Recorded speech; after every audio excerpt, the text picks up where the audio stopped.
Hey, it's Tim from EminiMind, and just wanted to do a quick trade recap for the week. Earlier in the week, we were talking about how the biggest up days come in the context of a downtrend, and today is a perfect example of that. We gapped down at the open, and you'll notice we gapped down right to the larger halfway back long. That's kind of been the target for the last couple of weeks since we had been trading away from this 42.20, the 50% short. And so gapping down this morning to that 50% long really just sent things ripping. You can see I have the most recent retracement drawn here. I chose not to buy puts today. A 1 day rally is not really. I think we have a lot more upside potential, even if it is just a dead cat bounce. So I'd be more inclined to buy puts if we rallied up to the 39.20. If we go to the gaps, I didn't delete them yet because I wanted to just highlight we had unfilled gaps all the way. We were filling them today. And notice this lowest one here where we gapped at the open. That served as our kind of bounce point in addition to that 50% long. So whenever you have a daily 50%, an unfilled gap, whether it's from a few days ago or a few weeks ago or it's the prior day's close, those are all places that are worthwhile to look for trade setups.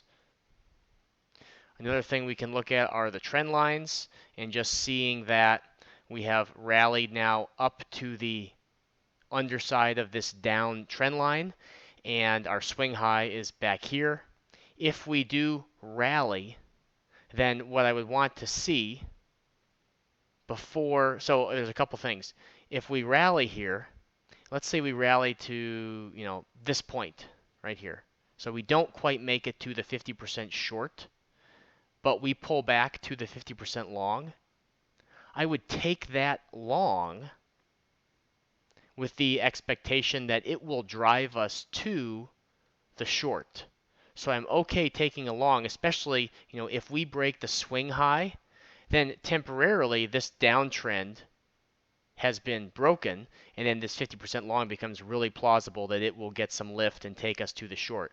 If we go straight to 39.20, let's say it's just a week of straight up, then I would look to buy puts around 39.20, and then I still think we can get a move down into this 50% retracement, like between the 50 and the 60, because that negative 23% target of the short is way down here at 33.63. I think we have some more, panic selling to go. When you have a move like today, in a lot of ways, it's a throwing in of the towel by lots of bigger, longer term players, and then it gets bought up. So people who had maybe they lost their shirt in 2008, sat on the sidelines, bought back in at the end of 2021, and now they're thinking, well, market's going down, I got to get out, and just kind of repeats that cycle of buying in at the top and selling at the buying at highs, selling at lows. Not what you want to be doing. So big update today. Let's go to the intraday chart here. And today, with the gap down, so I guess going back, so I didn't have any trades Monday or yesterday. Yesterday we had a very, very inside tight range day. So this was the first, the entire day was within the first 30-minute range. So there was really no trade setups to take in there. So didn't have any trades yesterday, Monday. Tuesday I had a winner during the live trading session. You can go back in the members area and watch all those recordings. So I won't go over that, but I wanted to go over today's trade. We had the gap down and then pretty much just straight up all day long. I wasn't able to get into a super ripping long today, but I actually ended up, let me pull this up, taking a short, ironically, because early in the day it didn't look necessarily like we're going to have this strong of a rally. But when the day opened, I started by drawing this halfway back short from yesterday's kind of the high near the close down to the opening low. And so I want to talk about a couple of things with this scenario. And the first is when we are driving higher like this, we're going, it started a little bit sideways, but then we went a couple candles up pretty quickly to this 50% short. And we didn't quite make it there, which I felt was actually kind of bearish when we started to sell off. And so when you get into a situation where you have, you could draw lots of retracements on the way up. You could, draw down here. You come up and take a swing low from here. You can come up here. The simplest way to think about it is I want to draw the most recent retracement in the trend. So at this point, before we reversed and broke the swing low, that would be up here. And the other one I want to draw is the full halfway back. So that would look like this. So we have these two 50% retracements. Everything else through here is pretty much ignored. I do want to mention briefly, here we had a swing low break. Right here, this broke its swing low over here. But this price level really didn't have any kind of resistance there. We were not at the 50% retracement. That was all the way up here. So I didn't find that this was a likely short because there wasn't anything on the larger time frame to indicate that there was resistance there. Our gap down today was below yesterday's low. And so there wasn't anything to the left of the chart indicating that this is probable resistance. So passed on that one. But when we came up to this 50% retracement short and broke the most recent 50% retracement, then I just divert to the full halfway back down here. And so knowing that, okay, this is all the way down here, we broke the recent swing low and the recent 61.8.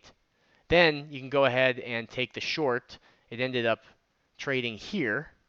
I started drawing it like this. It did not fill, and I ended up bringing it down until it did. And in doing so, in drawing the most recent retracement and the full halfway back, it avoids the temptation to just start grabbing every swing low. So market starts to pull back, and then you draw the next swing low, and you say, oh, are we bouncing? And then, oh, you break that 61.8. Oh, let me go to the next swing low. Oh, are we bouncing? Oh, we break that 61.8. And so until you get some kind of significant bounce, then it's really not worth it to try and draw any retracements within the trend other than the most recent and the full halfway back. So that's why we had a high tick of the day here, and we were just in front of this 50% short. So that's why I went ahead with the short. 41.50 was the short entry, and then I trailed my stop by doing the extension, and I was taken out right about here.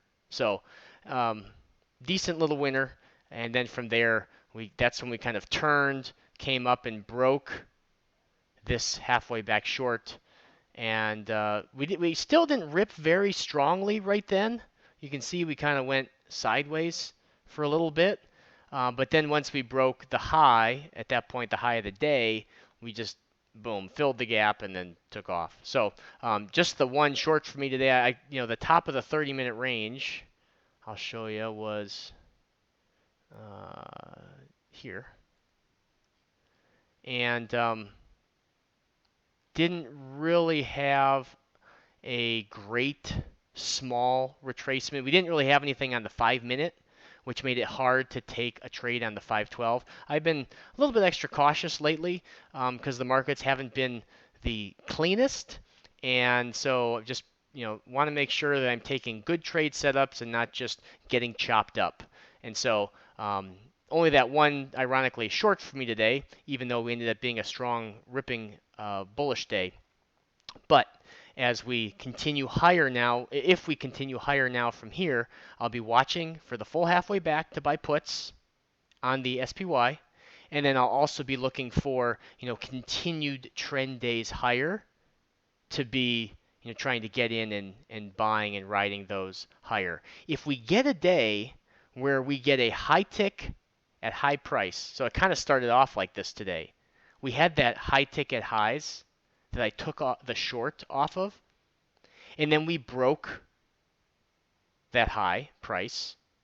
If you continue, if you get a new high in the nicey tick, and then 30 seconds later you break the high price, and then you get another high tick at high price, it lasts for 30 seconds, and then it breaks, those are signs that you're going into a trend day. You don't want to be shorting repeatedly. Like if I was stopped out on that first short, and then we got another high ticket highs at a new high price, not going to be repeating that same setup trying to go short, because that's the sign that the market's telling us, okay, we're going into a trend day. It's just high tick, high price, and then a new high price right away. So you don't want to get stuck trying to catch a falling knife and just be buying up the bottom, and the market goes down again. You try to buy it up again, you're stopped out. You try to buy it up again, you're stopped out. That's what really can get you burned. If the market's just, if I get stopped out, regardless of what I think should happen, I have to kind of throw that out the window and just trade what I see. And if you can really focus on trading the chart and trading what you see, then you won't get stuck with a little bit of subjective bias coming in, thinking, okay, I have to take a short this morning, and then you kind of get stuck in this bearish mindset, and then you're only seeing shorts and you don't see the longs that could end up being the big winner for the day. So if you have questions, drop them in the comments below. Otherwise, I hope you have a great rest of your week, and I will talk to you soon.